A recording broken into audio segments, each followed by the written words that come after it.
హే mass, ఒకసారి ఇది వినండి.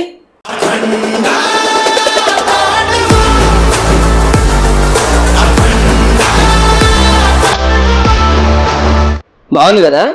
అయితే ఒకసారి ఇది కూడా వినండి.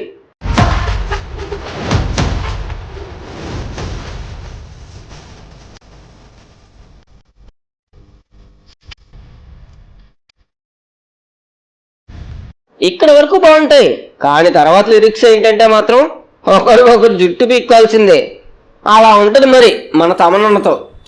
ఏదైనా సాంగ్కి వైబ్ అవ్వాలంటే ఆ పాటలోని లిరిక్స్కి మ్యూజికల్గా పాడుకుంటూ వైబ్ అవుతాం. అసలు లిరిక్సే అర్థం కాకుండా మ్యూజిక్ ఉంటే ఎట్లా వైబ్ అయ్యేది? తమన్ నుండి ఈ ఇయర్లో వచ్చిన ఓజీ సినిమాలన్నీ ఓ 2 పాటలు తప్పించి ఇక వేరే ఏ సాంగ్లో అయినా లిరిక్స్ అర్థమైతే ఒట్టుమావా. సర్లే, అర్థమవటం సంగతి తర్వాత, అట్లీస్ట్ వినబడితే గ్రేట్ అన్నట్టు ఉంది. చూడు తమన్ మావా, ఎంతసేపు ఆ లౌడ్ మ్యూజిక్ ఇచ్చేసి ఆడియన్స్ని ఇంప్రెస్ చేసేద్దామంటే కుదరదు. 1-2 ఫ్లూక్లో ఆడినా అన్నిటికీ అలాగే మ్యూజిక్ ఇస్తా అంటే కష్టం కదా.